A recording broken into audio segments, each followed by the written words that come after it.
All right, guys, we're on another episode today that I'm super excited for. We have an absolute beast on the show. We're going to talk about creative financing. We have a young entrepreneur on here. He built one of the largest RMLO companies basically that's ever existed. He sold that company before he turned 30.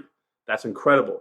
We're going to talk about subject to investing, go in and out all around this subject because it's very important to understand. You need to have multiple clubs in your bag if you're going to do this business because real estate investing isn't just a one-line, straight-line option.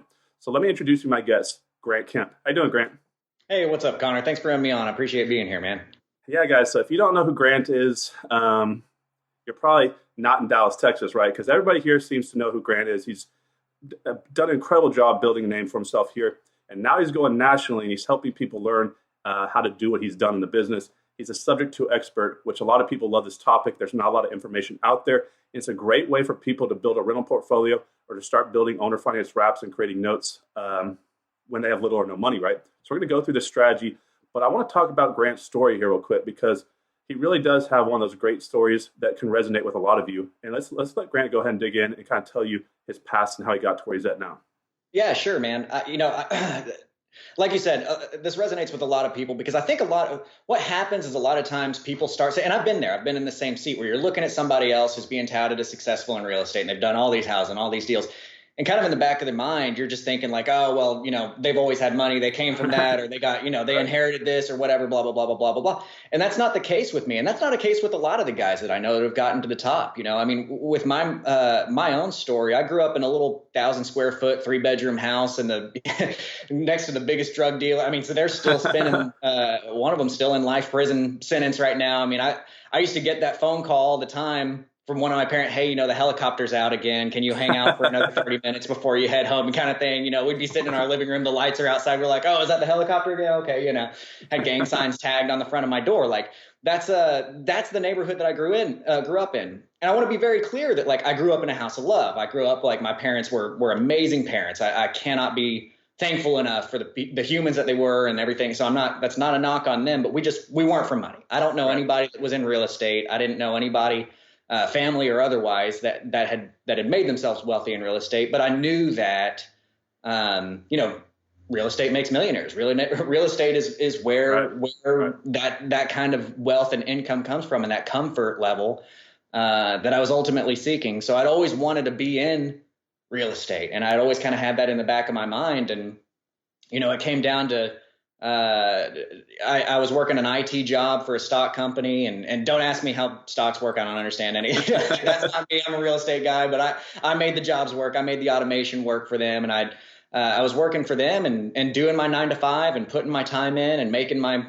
50 grand a year or whatever it was and happy about it. And then that's just not where I wanted to be. And so we started I started looking at what those options were, and my wife and I ended up buying a duplex, renting half, living in half. That was my very first deal that I did, and I hear that referred to as house hacking all the time now. And so yeah, that's what we did. I got an FHA loan on it, house hacked it, went in there. Now I'm renting both units. It's an excellent income producer for me. But it really got it got the taste of blood in my mouth, right? And I felt what that could be, and I just started attacking the real estate market and going out there and bought a couple of more deals before I just felt like I was being led to quit my job and spend full time putting efforts into this. And that's exactly what I did. Is I jumped and waited for the net to appear, right? And did a couple of deals, quit my job, told my boss, it was through an ultimatum. I went in there and I said, look, you can either give me the amount of money that you told me this job was going to start at when I got hired, or, I'm out of here. And thank God he said, we can't afford to give that money right now. And so I said, okay, well, I'll see you later. And I left and spent a couple of months with stomach ulcers. But then once I kind of figured out what was going on, built the machine, built the systems to where we were turning, 5, 6, 7 properties a month pretty consistently within that next 12 months. And it was a journey of a lot of work, and it was a journey of coming from nothing and not having resources. But I think that's why it's valuable for people watching this right now to know that kind of thing, is to say like, look, I didn't come from that. And if you don't come from that either, you still can go out there and buy a ton of houses if you know creative ways to go about doing it. If you do come from money, congratulations to you. You've just gotten life on the easy mode, right? You get to skip ahead a couple of steps, but not all of us are that lucky. Right. And so that's kind of how I got to where I am here, is just, starting from nothing, putting the work in. I mean, I averaged 16 hours a day for the first 19 months that I was in this business. And I literally only took maybe 3 days off in that entire time. I was showing houses Christmas morning, but it was the hustle. That was, I knew what I wanted it to be. And to be clear, you don't have to do that. You don't have to spend 19 hours or 16 hours a day for your first 19. But I had a clear vision of what I wanted, and I wanted to grow big, and I wanted to grow big quickly. And that was the road that I took to get where I am now. Right. I mean, I tell people, at least in the first years of your business, like 60 hours is like part-time, right? Most serious entrepreneurs are putting in 80 to 100-hour weeks every week. And then once you build up that cash flow and become financially free, then if you don't want to work at all, that's your choice. But I like to hear your story. I'm impressed with what you've done. I think it's motivational. It's highly motivating for a lot of listeners right now, because real estate has changed so many lives. It's one of those businesses that does take people from literally nothing to their dreams. And anybody can do this business. It's more about your heart and your desire and your ability to be resilient and understand how to be, what I like to say, aggressively patient. So you working every day for 19 months straight, working really hard, but being patient and letting time grow your portfolio. So, and he brought up something very important. You don't need money to do this business. You need work ethic, right? You need to get out there, and you don't have to come from money. You can borrow money. You can raise money. You can do wholesaling, joint venture wholesaling. We talk a lot about this, and you can buy houses subject to. So let's talk about what a subject to deal is real quick here. Let's kind of break down the whole process, because this is something that so many people contact us asking about, because they want to get what's called a free house. But sometimes that's possible, but not always, right? There's sometimes you're going to have to make back payments. There's a lot to go with it. And it takes an expert like you to kind of break it down for people.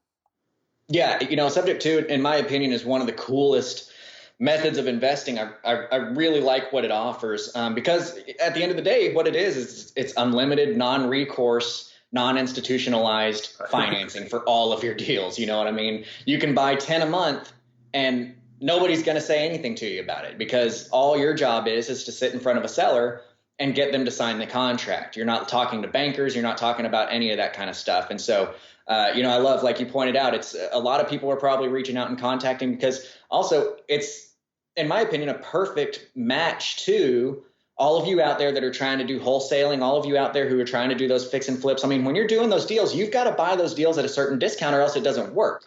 If you've got people in your area paying 80% for a deal, you've got to buy that deal 75 cents, 70 cents in order to make any money on it on a wholesale, or whatever that is. You've got to have that spread. The beauty about subject to is you don't have to have equity to buy a house with subject to and still turn a ton of money on it. I mean, if you're talking about a $100,000 house that somebody owes 90 on, I can turn that deal into $200,000 through subject to. And that's one of the beautiful things about it. So in short, what subject to means, subject to essentially is you're taking over on payments. That's what it really boils down to. Now, I'm going to encourage you and all of my students to never say to a seller, hey, I can just take over on your payments. There's some implications there that I don't like. And for those of you who know me, you know why. And for those of you who don't and will get to know me, you will know why. But instead, I want you to tell your seller that you're going to be taking over and you're going to be paying their payments on their behalf.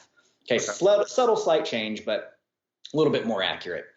But what you're going to run into is you're going to run into a lot of leads where somebody might owe, like I said, they might owe $85,000 on this house that's worth $100,000, just to use really easy numbers on that, right? And that makes it difficult to do a flip or a wholesale, because they're already at a percentage that doesn't make sense. But what does make sense is for you to go in and just continue making their payments on their behalf, because you've already got that debt lined up, and that debt is in their name. And when you buy a house subject to, you're going to buy that property. They're going to deed the property over to you, so you become the owner of the property. But you're going to leave the debt, the mortgage to Wells Fargo or Chase or whoever. You're going to leave it. Well, I guess Chase doesn't do them anymore, but you're going to leave that mortgage in place with the bank, and you're just going to keep making those payments. So what happens is your name is on the deed of the property. You own the property, but your name is nowhere to be seen on the debt of the property. The debt of the property is owned by the seller still. So you own the house, they own the debt, you just make the payments on their behalf. So what happens here is you've got an incredibly low liability ultimately with what's going on. Now, ethically and morally, do everything in your rightful mind that you can ever possibly comprehend to make those payments. Right. But one of the benefits to the subject to deal is you own that house, you don't own the debt. You didn't have to sign up with a banker. You didn't have to go get qualified, any of that kind of stuff. And in that very worst case scenario, if everything goes and just breaks, that foreclosure is not going to be reflective on you. That foreclosure, nothing's going to hit your debt. Nothing's going to hit your name if something does go terribly wrong with that. It's just very important that you get things set up the right way. There's a lot of obviously with all those positive, there's going to be a lot of ways that you can trip, right? And so it's about knowing what the proper paperwork is, what the proper methods of doing these things are. But if you do know that, dude, you've got all kinds of houses in front of you that you can buy. And that's how you can really build a portfolio. Like you said, you can turn those into rentals. You can turn those into wraparound mortgages. All that matters is that you're buying, you don't have to have money to buy, and you're setting up cash flow and long-term assets for yourself. And that's the beauty of Sub 2. I mean, right. I mean, so let's be honest here about the industry. So a lot of people talk about Subject 2. It's a big buzzword. And it's a cool thing to say because everybody likes to take houses Subject 2. But in reality, most people aren't doing it because they don't know how to negotiate. They don't know how to verbally explain what you just did. It's very important to understand that this is not something you just quickly come in and just throw a lowball offer, right? So a lot of the reason why investors, and this is also the reason why it's a great strategy to go after, because it's an inventory out there that most investors can't convert and monetize, right? Because they just don't know how to do what Grant teaches people how to do. So so a lot of people contact us. They say, I've been trying to take houses Subject 2. I've been working on this. The seller just says no. They don't even want to look at it. They think I'm a scam artist. What are some of the objections that usually come up that you think are the most common objections, and how would you get around some of these? So yeah, that's a really good question because I'm glad you're bringing that up, and that actually goes back to the best advice that I've ever been given in my professional career about this is that if you are receiving a no for a consistent reason, okay, whatever that reason is, if you are, I can't get past this because of the due on sale clause, or I can't get past this because it's a really long contract, or I can't get past this, all my sellers are saying no for this, this, or this.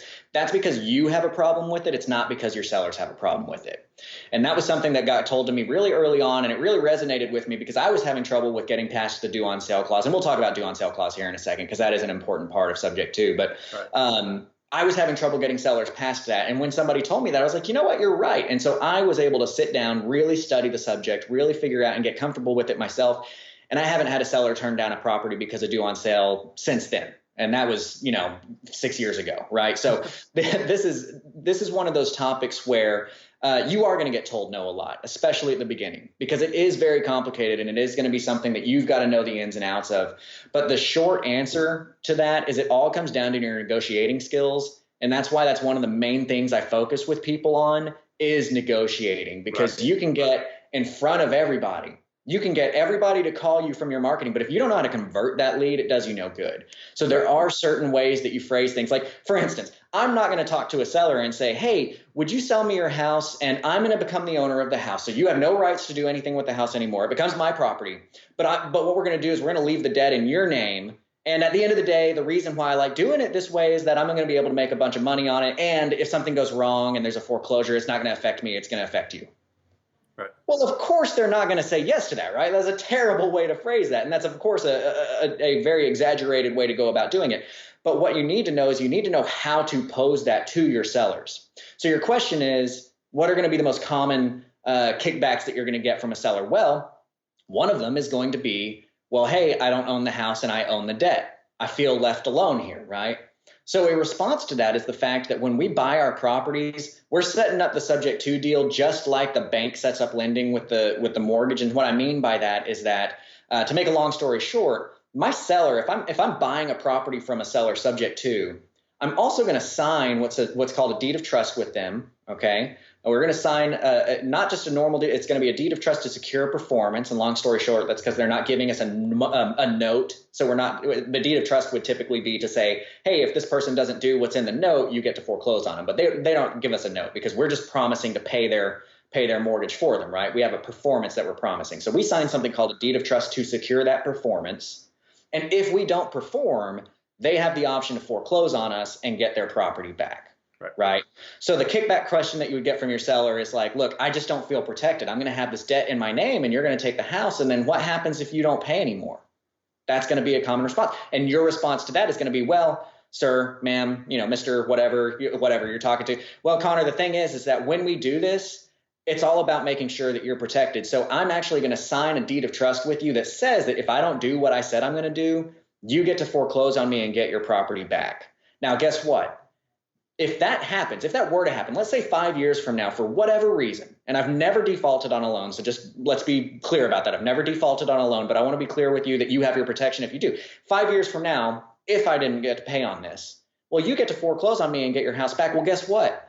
I just caught up your back payments for $8,000, so now your loan is current, and your loan has been being paid current for the next 4.5 years. So guess what? Now your loan balance is lower, right, and your house is worth more because as time goes on, the values of properties go up. So you're taking back your house and you end up with a house that's current on payments and is worth more than it was right now. So your worst case scenario is actually better than the situation that you're in right now. Exactly. So why would you not?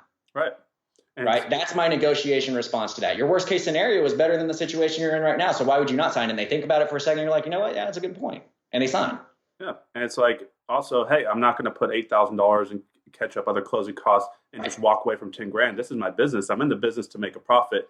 I'm not just going to walk away from it and give the house back. So do you actually bring up the actual term subject to when you're dealing with them? Do you say, hey, I can buy your house subject to? Because to a homeowner, that means nothing until you explain it. Or do you just come at it like the way you're saying, where you explain the process about how you're buying it?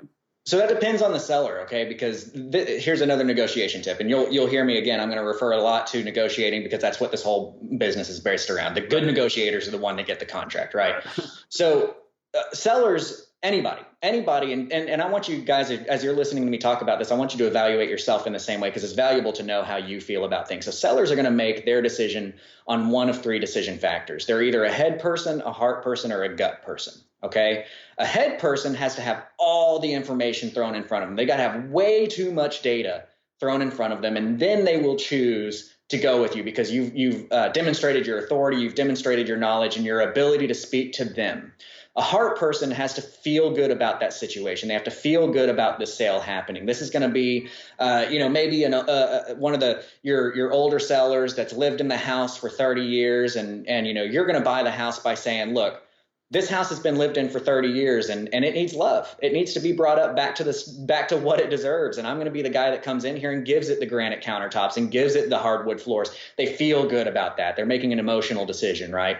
A gut person is the type of person that you're going to sit in front of and like, look, you wouldn't have called me if you didn't know that you needed to sell. You wouldn't have called me if you knew that this wasn't going to be the right option for you. And I get that we've got to go through these methods and go through these steps for you to feel comfortable with it.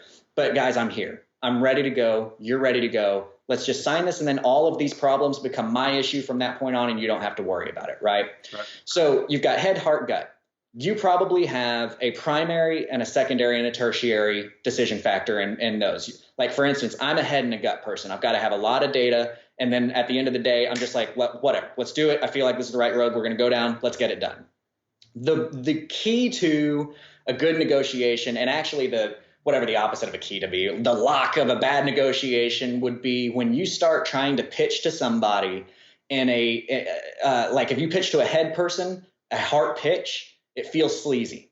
Right. This is why used car salesman pitches are called used car salesman pitches, is they feel sleazy. They're used to doing it in a certain way, and they don't give a crap about how you make a decision. They give a crap about how they're used to selling. So if you go buy a used car and they're saying, oh, man, think about how freaking awesome you're going to look when you pull up in this and you're getting your date in that car and you're a head person, you're going to say, get away from me. That's so stupid. I don't care. And it feels sleazy. Right. But that same pitch would be perfect for a heart person because they're going to make that emotional connection. Right. So we have to understand as the buyer, we have to understand that we have a 66% chance of not being the same decision factor as our seller, right? Because we might be a head person, but they could be a heart or a gut. And if we pitch them on head, it's going to feel wrong to them. If we pitch them a head pitch and they're a heart or a gut person, they're not going to feel right about that situation and they're not going to sign that contract. So leading all the way back in, long story long on this, your question is, do you use the term subject to? If they're a head person, I do. If that's a head decision maker, I'm going to tell them every bit of information that I've got on this. And I'm going to say, hey, look, this is called subject to. It's not new. I'm not inventing this. You can go look up subject to on the internet if you want to kind of search around on it. Be really careful. There's a lot of people that don't understand subject to on the internet. And then I'm going to preemptively strike on anything that I know that might be on the internet that's going to be against subject to and say, these are going to be the things that you're going to find against it. and I'm going to give them all the stuff that they're going to find against it. And then I'm going to combat all of that to them. And once I've given them all that information, they don't even bother going out and looking on the internet. They just sign the contract and get going with me. But if it's a heart or a gut person, I'm not bringing up subject to. I'm just talking about what's going to happen in that situation and moving forward with it from there. Does that make sense? Yeah, I mean, that's really good information, guys. You have to be working on your skill sets. You have to be working on, I mean, you're seeing the common theme right here with Grant, negotiation, right? Reading the books on sales, negotiations, body language, neuro-linguistic programming, psycho-cybernetics. You need to be looking into these different types of the way that the mind works, because if you don't know how your customer is going to react, and what he's talking about, he's putting the objection up in front of the situation before it comes up so he can address it and kind of overcome it quickly, if that makes sense. Now let's talk about, I mean, because really, I mean, let's think about it. When someone says no, that's just the word that comes before yes, before they have enough information to get them to change their mind, because most of the time they're saying no just because, you know, they don't have enough information. So let's talk about the due on sale clause here, because this is something that is probably the most commonly brought up topic that scares new investors. They're like, oh my gosh, what if they call the due on sale clause? What if, you know, a tsunami and a hurricane hits me at the same time? Like, they don't even, and here's the thing is, even if it was called, they don't even realize what really is actually going to happen. And a lot of times these houses have equity and they just have to take their profit now instead of later. So let's talk about like what the due on sale clause is, how often they can expect this to happen, what could get this to be triggered to happen. And then maybe we'll talk in, you know, you're really good at explaining how the insurance process works, because that can keep, you know, that could be a flag for this as well. Yeah, absolutely. So due on sale clause, in short, what due on sale clause says is that if you sell your property, and this is in, by the way, this is in like every deed of trust. That's every mortgage that you're going to deal with. It's really like 98% of them, but we're just going to say every one of them because just be prepared for it. But the due on sale clause is in all of these deeds of trusts. And what it says is if the owner sells the property, the bank has the option to ask for the rest of the mortgage to be due. Whatever that due and owing amount is, the bank has the right to ask for that to happen. Okay. When it sells, they have the option to call it due, right?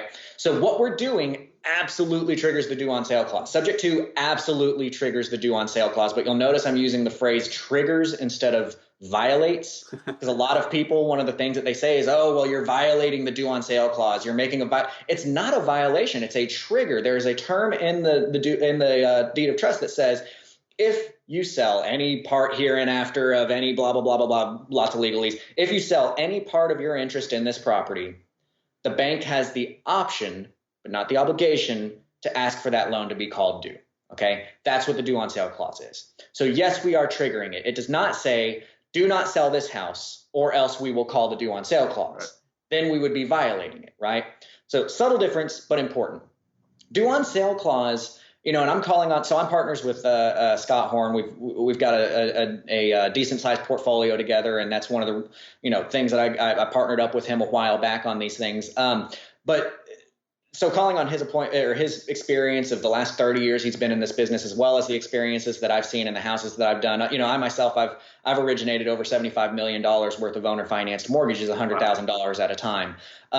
We've seen about 15,000 owner financed mortgages go through this office, and we've seen fewer than 10 due on sale clauses ever get called. Wow. The likelihood of that due on sale clause being called in the real world is very slim. But the reason it's going to get called is because you screwed up and you did your insurance wrong. Right. That's typically going to be the reason why it gets called. And just by the way, I want to be very clear, the bank has every right to call that due on sale clause just because they want to, right? Because the person has sold the house to you, the bank has every right to call that due on sale clause. So you have to be very clear in disclosing that to your seller, and you have to be very clear in disclosing that to your subsequent buyer if you're going to sell it with owner financing or anything along those lines. We need to make sure that everybody's disclosed, everybody understands what's going on. Even though it's not super likely, it could happen.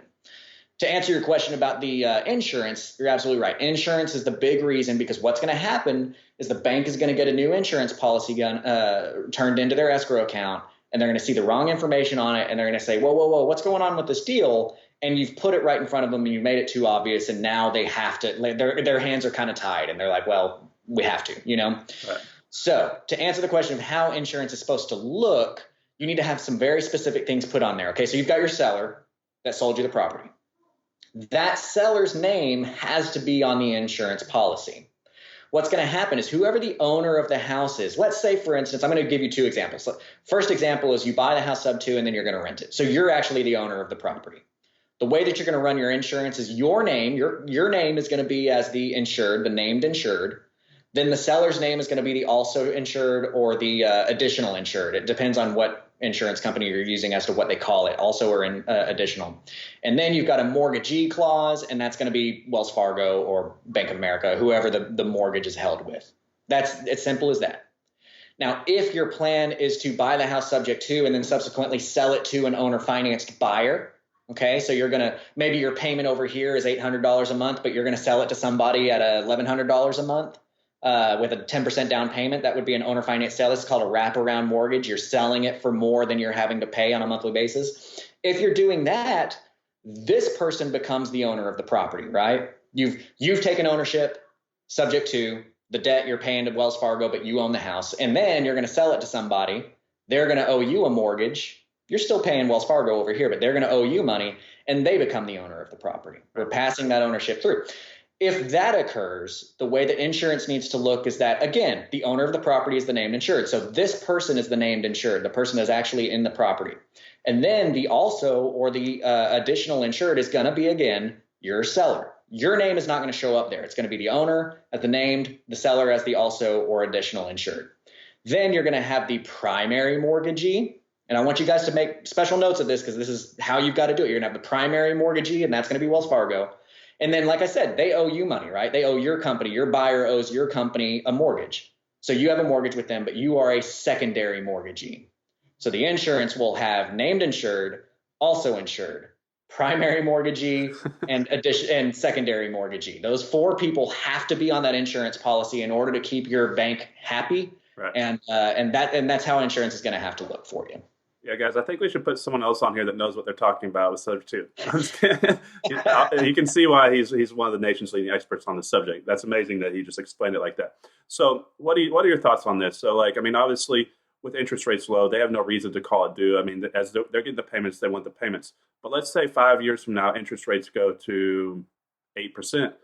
Mm-hmm. Do people that have these houses that they took over and they wrapped them or they rented out, do you think that banks are going to start calling this money back in so they can re-lend it out? Or? Yeah, it's a really good question, and I'm glad you're bringing this up. And you'll throw that out at me, but guys, I'm going to throw this right back to Connor. Is the fact that you're listening to a real expert in his industry. The fact that he knows all of these questions to ask, and this isn't even his primary method of investing, is very telling of who he is and what he's done to get into this business to put information in front of you guys. So let's not skip over that. I'm not trying to blow smoke too far up your rear here, but I think it's really easy for newer investors to not fully understand, oh, look, he's interviewing somebody who really knows, but also to understand, wow, this guy actually has to know his crap pretty well to even know what questions to ask the interviewee. So thank you for bringing that up. But the interest rates going up in the future, we don't have a crystal ball, right? So I can't speak to the future because I don't know what the laws are going to look like. I don't know what the lending landscape is going to look like. I can't tell you with 100% certainty, but I think that that's part of my motto, my drive as an educator, my drive as an investor to be ethical is that I'm never going to say, oh, yeah, sure, don't worry about it. Just do this with me and everything's going to be just fine, right? Like we need to be very aware of what is and isn't the truth. And we can only promise what we can promise. And I say this same spiel in front of my sellers because if something like that comes up in front of my sellers, I need them to understand I'm not convincing them to do something that has 100% certainty to it. What I do have is 30 years of experience to looking backwards with 15,000, houses put through that has gone through several cycles. I mean, you look at the early 90s, people were happy to get an interest rate of 13% at that point in time, right? So we've seen cycles go up and down with this method. And during even those high cycled periods, the due on sale clauses aren't getting called anymore historically. Again, I can't change that for the future, but historically speaking, we're seeing that that's not being called. And the joke that I always kind of crack when we're talking about this is I start talking about like, if these banks wanted real estate, they'd be called Caldwell Banker. They wouldn't be called Bank of America, right? They want money. They want their payments. They want their interest. As long as they're getting their payments and their interest and their money, that's what they planned on. They planned on getting that money. They didn't plan on getting that real estate back. And if they did, our little friends Dodd and Frank would have something fun to say about that, right? So they've got to plan on their asset performing. And why would they call a performing asset in that situation? Because, and I'll end up with this, and I know I'm getting long-winded about it, but it's important to know if a house goes to foreclosure from a bank, well, you know, the government backs their loans, right? The government, we've got those FHA loans, and we've got Fannie Mae, Freddie Mac. Banks actually get dinged, and I can't remember. I'm blanking on the number right now. I think it's 8. It might be 10 times the amount of whatever foreclosures they took for that year. They get dinged on their ability to be backed by that amount times something for that next upcoming lending year. So if they take this property back, they're actually hurting themselves. If it was a $100,000 property, they might not be able to get $800,000 worth of lending in that next year from Fannie or Freddie because they're showing irresponsibility in their lending practices by the fact that they're having to foreclose on people. So they don't want to take the property back just as much as we don't want them to take the property back. Right. So are there any banks that cause more difficulties doing this than others, or are they all basically the same when you? Basically, what it boils down to is if you get one of the big boys, one of the big banks, you're prime. You don't really have to worry about it. The times that we've seen it get called more often is going to be on the smaller banks. And we had a round of like 5 houses get called on the due on sale clause from, and not my personal properties, but that I've heard of from Colonial Savings getting purchased 4 or 5 years ago, right? The bank got bought by somebody else who came in, ran through everything and said, you know what, actually, let's take these back. They had a different strategy going on that, right? So still to this day, I'm a little bit wary whenever we see Colonial come up on a house that we might be looking sub to. But if you see Wells Fargo, you see Bank of America, you're going to be fine. It's, they're such a beast. They're running so hard that they're not going to be worried about this one asset being out there. Okay, I mean, I think everybody understands the power of this strategy. Let's talk about, what types, because a lot of new investors or even experienced investors don't really know where to put their energy, where to kind of what type of deals to go after. Let's talk about equity positions, right? You talked about this earlier. This is more of a low equity strategy. Have you been able to be successful in your career taking properties over with a large equity position doing this strategy? Yeah, absolutely. And that's one of the reasons why it's so important to know this strategy in and out. Because if you only know the strategy on the surface level, just like if you only know any strategy on the surface level, you're not going to be able to apply it to a slightly different situation, right? So if you've only learned, hey, subject to is really good if they own 90% of what it's worth, and so your bell for sub 2 never gets triggered until you see somebody at a 90% LTV, well, you are going to be missing out on deals. For instance, I've got a deal that I'm paying off next month that I only bought about 4 years ago. And I took over on I think at the time it was an $8,000 mortgage left on the property, and I sold it within the next week for $79,000. Right. So I took over sub 2 on $8,000 at 4.25% interest, and it only had, I think, 3 or 4 years left. I think it was maybe 3 years ago that I bought that one. Anyway, it gets paid off next month. I took a picture on it for those of you who follow me on Facebook at CCF Mentors. Only a little plug there. We're gonna blurt that out here. I took a picture of that, and I was like, "What do you think? Should I pay it?" It's got like an $800 payoff or $1,000 payoff on the principal at this point in time. So you can take sub 2 if you know how to do these different strategies. And what I did for that one is I mixed a couple of strategies. Now, I didn't buy the house for $8,000. But what I did is I bought the house for, I think, $20,000, and I took over sub 2 on an $8,000 loan, and then I gave my seller a $12,000 second lien.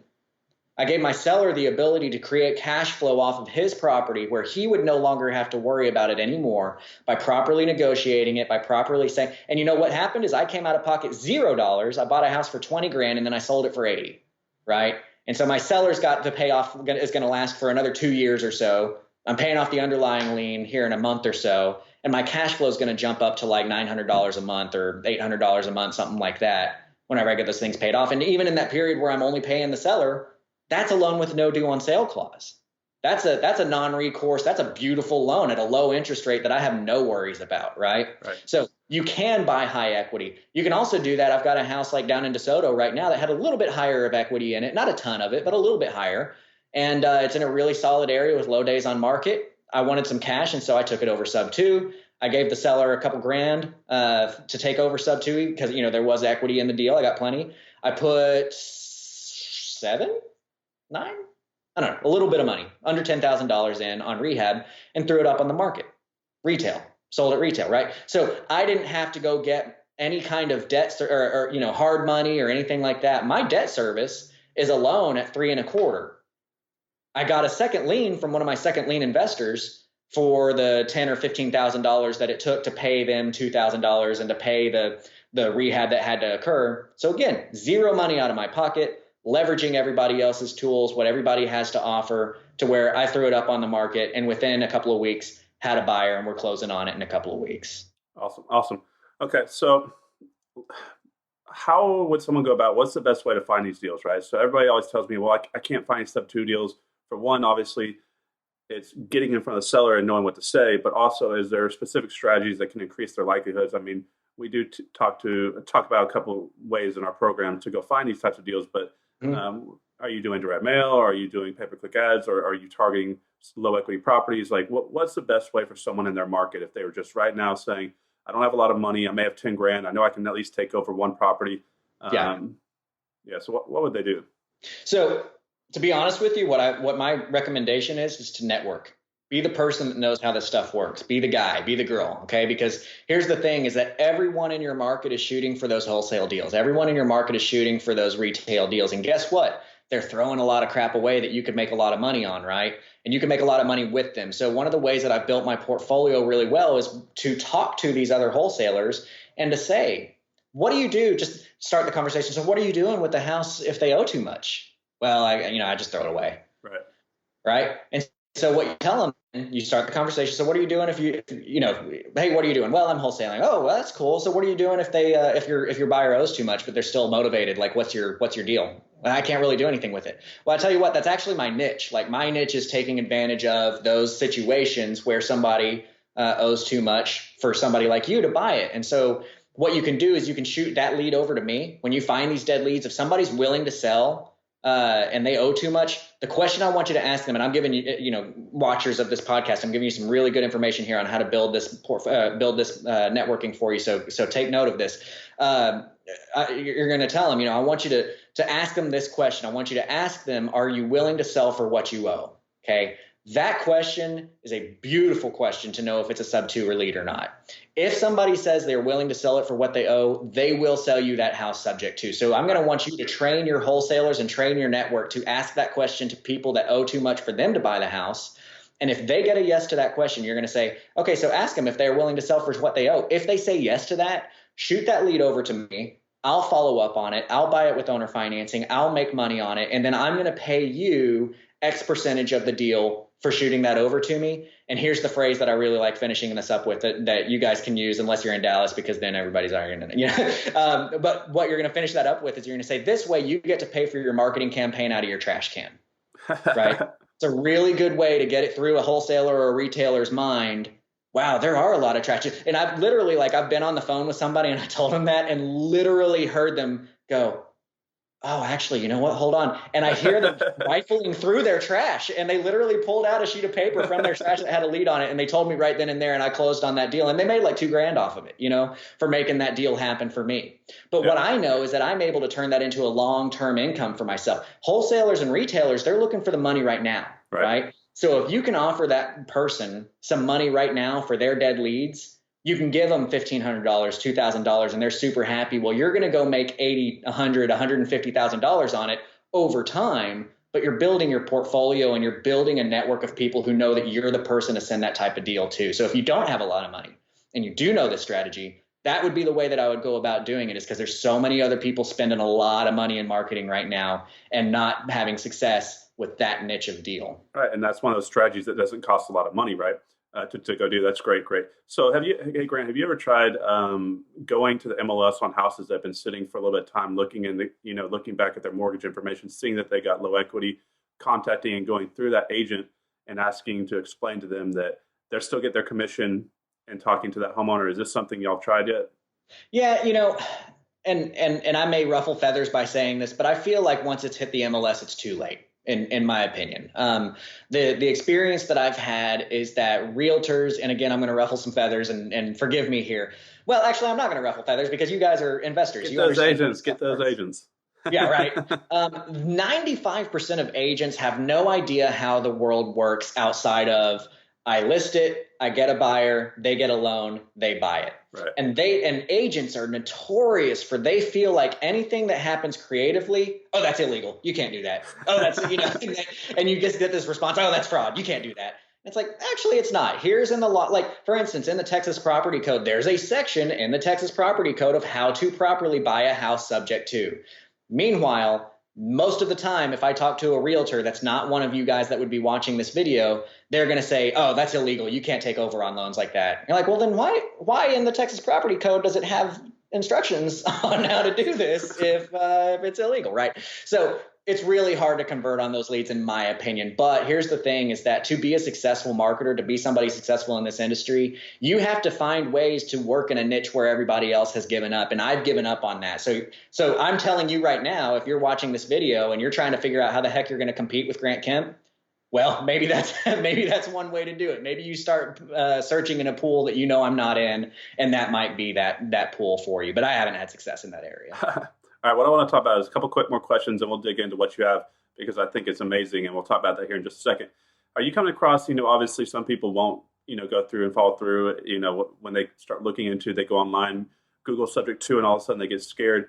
Are you implementing full out loan assumptions, not, in the old day, but actually where you can qualify for that loan now and actually assume that loan? Have you been doing that at all? Actually assuming the loans instead of just buying the house subject to? Right. No, I don't. I don't do any kind of assumptions, because the benefit to me of doing these and subject to is that I don't have to pull my taxes out, and I don't have to talk to a banker and all that kind of stuff. Typically, the time and effort that it would take to go through that assumption, and also let me back up and say my number one reason is I like to do all of my lending within my LLC and without recourse personally on that. And if you're assuming a loan, they want a human being's signature on that loan, and they want a human being's responsibility and recourse on that loan. And that just doesn't align with my strategy. I like to have non-recourse lending. So typically, if it's going to be somebody who doesn't accept sub 2, but there's still room, I might get some private money and do it that way. But I haven't sat in front of a banker and done the assumption process. Right. Okay. The last thing is, are you taking these over inside of a land trust? And then also, if say it's a property that you can come in and reinstate that loan for a very low amount, are you doing any of these out of your IRA? I know that a lot of the people I invest with and a lot of what we do is in our IRAs. Is this something that y'all are doing? Yeah, actually, I would say probably 90% of my private money comes from people's self-directed IRAs, right? Because it is an excellent way to make your money out of that. As far as the trust deal, I don't put these houses into a trust. Here's the thing: is that the people who are talking about owner financing and trust situations, and they say, well, you just take it sub 2 and you put it into a trust, and that fixes everything. You don't have to worry about the due on sale clause. What they're referring to is something called the Garn Saint-Germain Act. It was like 1985, 1986 that it came out. I can't remember the exact year, but what the Garn Saint-Germain Act says is that if you move a property of yours into an estate planning trust, that does not violate the due on sale clause. Okay. Now, if you are moving a property into a trust in order to buy it for an investment, that's not an estate planning trust. Therefore, it still violates. It still triggers that due on sale clause that's in that mortgage. Now, does putting it into a trust add a little bit of an extra veil that helps avoid that from occurring? Sure, that can help, right? I will say that I don't do trusts on any of the subject twos that I do as an investment. Part of it is that it's a little bit hard because I like to turn around. I like to wrap the mortgage to my buyer, and it's a little bit harder to convince the buyer. Actually, hey, you don't own the house, but you own the thing that owns the house, and you're going to pay me $1,200 a month to do that. That's a little bit more difficult. Secondly, we don't see the need because that due on sale clause is not getting called on our loans, even though we aren't going into trusts. However, I'll put it this way: my house that I live in right now, I bought it subject to. I put it into a trust to try and help with that little bit of added veil that we might be able to put in front to avoid a due on sale clause. Does that make sense? Yeah, it does. It does. Thanks for explaining that. So let's see. I guess let's go ahead and dig into your program here, because I think what you've done is amazing. I took a look at it the other day. It's one of the most robust, professional-looking courses. I mean, really, it's like an online university, to be honest. And so what Grant's done is taken the subject that there's not a lot of information out there on. Clearly he's an expert on this, and he's finally unselfishly put it out to the world to share what he's learned over the years. And now you have the opportunity to learn from one of the best, right? So let's talk about what you're doing here with your program. And I think it's great what you've done. Yeah, I appreciate that, man. You know, it's one of those things where, again, I started out in the same seat as a lot of you guys. You know, I was going out, I was trying to research online, I was watching podcasts and videos and going to the forums and the bigger pockets of the world and all that kind of stuff, trying to figure out how the heck I was going to. And there's just no information online on Right. how to do subject to and owner financing. And I should be clear that, you know, subject to is one area of a large blanket of things that are referred to as owner financing. There's subject to, there's wraps, there's free and clear owner finance. There's a lot of different things in that creative realm. And finding somebody who is an expert in it and who is willing to give that information out is very, very difficult. And furthermore, the people who are trying to give that information out, when was the last time they actually did a deal like this? A lot of times you run into them that, you know, they were great.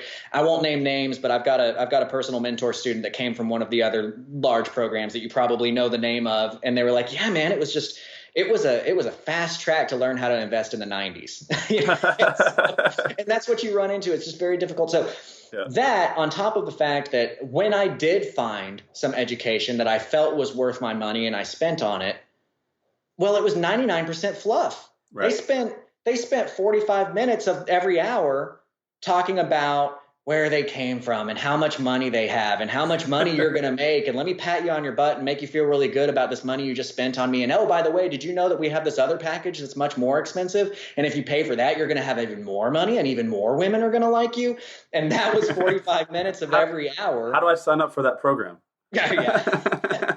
And it just pissed me off, and it really got me riled up. And so I take an abundance mentality. I take the mentality of, look, there's enough out here going on. I steal this phrase from another guy in the DFW market who once said, for us to call each other competitors is like two fleas on the back of a St. Bernard arguing over whose dog it is, right? There's a lot of business out there.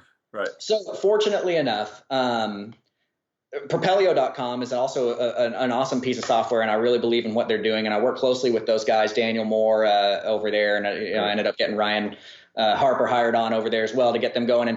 And they're doing a really good thing. And they share that same thought process like Connor does and like I do of, let's get some real information out there, guys. Let's stop just patting people on the rears and making them feel good. Let's really get them something that they can work on. So Propelio sponsored my videos, and I was able to put out what – and I'll be douchey in saying that I genuinely believe is the best, most comprehensive and highest quality product that you're going to get on the internet. And it's coming from somebody who's done much more than most anybody else has that's going to be teaching these things to you. And, and what I do in there is I've got videos that walk you through every single thing that you might need to know with owner financing from the very bottom to the very top, because I like that big complicated stuff. I like really getting into the details so that you can be prepared for what's going on. And I put it all right in front of everybody. I've got, video notes on everything, full outlines. I've got downloads, contracts, and, different contacts for different attorneys, all that kind of stuff is available for you. The slides are available for you on there. I'm also doing a weekly live Q&A session where I'll teach something real quick for a minute, and then I'm open to questions and answers. And so you can just kind of fire them at me and I'll answer those, and those all get archived and put on the website as well, so that you can watch those in the future. And my goal here is to give people real and actionable information, so you're not spending a bunch of money and then getting just completely peeved that you get out there and all they're talking about is their more expensive program for you. I think if you spend the money, you want to know about something, you should have an expert who's able to explain that in a way that makes sense to you and that you can act on and actually go out there and do it yourself. Right. And people who follow us for years, they understand that my story is I got ripped off by one of those big training companies, guys. And what he's put together is incredibly professional, streamlined. Not only is the content great, but he's actually like the back office side. They filmed it in the studio. I mean, I agree. I haven't seen anything as good as this. So maybe we'll even film a little video after with Grant, get inside there in the back office so you can kind of see a clip of it, take a look at it. Yeah. Because it's creativecashflow.com, by the way, if you want to check it out. That's where it is. Creativecashflow.com is what I'm pushing this all through. And again, I encourage you to check it out, because if you're interested in getting out there and doing this, especially if you're we were talking about buying deals off of wholesalers, if you are a wholesaler or you are a flipper, well, guess what's a better thing to add to your portfolio than the ability to go ahead and take these deals down that you were closing or that you were having to turn away before, Yeah, I think it's important to understand for a lot of people, they jump in and, there's a lot of money and big numbers thrown around this business. It's easy to get excited, but you don't have to conquer Rome. You don't have to take over the world in a year or so. Just throw into what you're doing every year. If you could just take an extra 2 or 3 or 4 houses subject to a year and stack those in your portfolio, 4, 5, 7 years down the road, I mean, look what you're stacking up alongside with what you're doing with your normal business. So as a matter of fact, I actually ran some numbers on that just last week. And I'll just tell you a short story, because most commonly when I ask people, when do you want to retire? How long from now is that? Most commonly the average is they want to retire in 10 years and they want to be making $14,000 a month when they retire. Okay. So if you run the numbers on that, you need to buy 4 owner financed houses a year for this next 10 years, and you'll be making $14,000 a month, no problem. What I want you to do in 5 years, because an owner finance note is going to run out in 30 years, right? You sell it to somebody on a 30-year mortgage. Well, in 30 years, they're not going to be paying you anymore. They're going to be done with it. Right. So you're going to sprinkle some rentals in there. In 5 years, if you sprinkle in 2 rentals a year for the next 5, you will have your first rental paid off in 15 years from today. And you will have all of your rentals paid off 5 years from then. And you'll have 10 rentals free and clear. You'll have 40 owner financed properties that are making you at their height. When you're getting all your income from your owner financing and all your income from your rentals at their height, you're making $52,000 a month in cash flow. And right. Once all your owner finance deals are gone, you're making like $28,000 a month in cash flow. I mean, it's good to break it down like that. I think a lot of people just have the lack of understanding delayed gratification, and they get in and because if they struggle for a little bit in any business when you start out, there's a learning period, there's an education period, and there's an implementation trial and error period. And then they may only buy 1, maybe 2 houses their first year, and they say, look, I've only got $600 a month. And they just kind of flake out, but they don't realize how fast it stacks up. And you're going to arrive 10 years down the road no matter what. 10 years from now, unless you get hit by a car or something bad happens to you, you're going to still show up at this point in time. So some of y'all can be financially free, or some of y'all can still be bitching about your life, right? So is there anything else that you want to point out about your program that is important? Or, I mean, guys, he's got one of the best creative financing programs out there right now. We'll put a link to his website below here. Is there anything else, that you want to bring up that we didn't cover today? Yeah, not necessarily. I think we've hammered it all in. I want to be very clear that this is a program that's going to teach you real information, and that's important to me. And I also want to be very clear that I make my money in real estate, right? Like that's where I'm making my money. I'm doing the educational side because it's something I'm passionate about, and it's something that I have to offer, and that there's not really anything else out there that's going to compete with it and give you the kind of information that I can give. So I was able to stand on the foundation of giants whenever I got my career started because of the oomph that I had and the willingness that I had, and because God opened a lot of doors for me. Right. And now that I'm in a position to turn that around and be the foundation for somebody else to stand on, I've taken that opportunity, and that's what I put together with creativecashflow.com. So I encourage you to go check it out. I think you'll really enjoy what you're going to see, because everybody does. And I also want your feedback, and we'll be talking every week on the live Q&A session so that you can, continue to grow in your career with what's going on in today's market, whenever that today might be. Right. The live Q&A is incredibly valuable, right? Because you're going to get in, obviously, the information is going to be good, and anybody can explain through a video, but to be able to have those unique questions that come live time when they're right on the front of your mind, when you're on a call with someone like Grant, they can answer for you, just like he's answering questions right now. It's incredibly valuable. And it's just important to point out that if it wasn't for people like Grant and other individuals like Grant around the company putting programs and products like this together, think about how few of you out there would be successful right now. I went through a lot of programs when I started. Everybody's paying it forward. So we need people like Grant out there doing this. And a lot of people owe a lot to individuals just like him, or some of y'all are going to go through this program, and it could change your life. Legitimately, you could buy his program. 5 years from now, you can have a completely different life if you're willing to follow through with it. But that's the important thing. Learn it, but put the energy behind it, follow through. So Grant. And I think that's a good time frame there too to point out, because using these techniques, using everything that I'm teaching in that program, and here is my but like within 5 years, I was a millionaire. I went from living in a house, 1,000 square foot house with gang signs tagged on it, to becoming a millionaire within 5 years with these techniques. And I think that that's really important to be able to share that with other people. No, that's pretty common. So I hear it all the time. Because just like you, we come across a lot of successful real estate entrepreneurs, which is why it's so inspiring. It seems to be it's like a 5 to 7 year period that most people can create financial freedom through single family real estate investing. And some people can do it faster. You may stumble across a bulk deal. Like I know someone that just bought, it was like 300 houses or something that was cash flowing at 300 plus grand a year or something crazy. So yeah, Grant, thankful and grateful to get you on here, guys. You want to give out your phone number or anything, or just your website, or do you want to? Yeah, just contact me. The best thing is to go through the website. I'm in appointments a lot of times. My phone number is not necessarily the best way, but yeah, creativecashflow.com. That's where you're going to be able to contact me and reach out. And then again, we've got the online education, the university there. I do personal mentoring as well. You know, if you really would like some more hand holding available to you on that side of things, so you can check out the packages on that. But yeah, just check me out through creativecashflow.com. Follow me at CCF Mentors on Facebook, and we'll get together somehow, and we'll get you going in the direction you want to be moving. Awesome. Really good information, Grant. Guys, we got some great guests coming up here over the next few weeks. So get excited for the next coming episodes. But Grant, appreciate you coming on here, guys. We'll see you on the next one. Have a good day.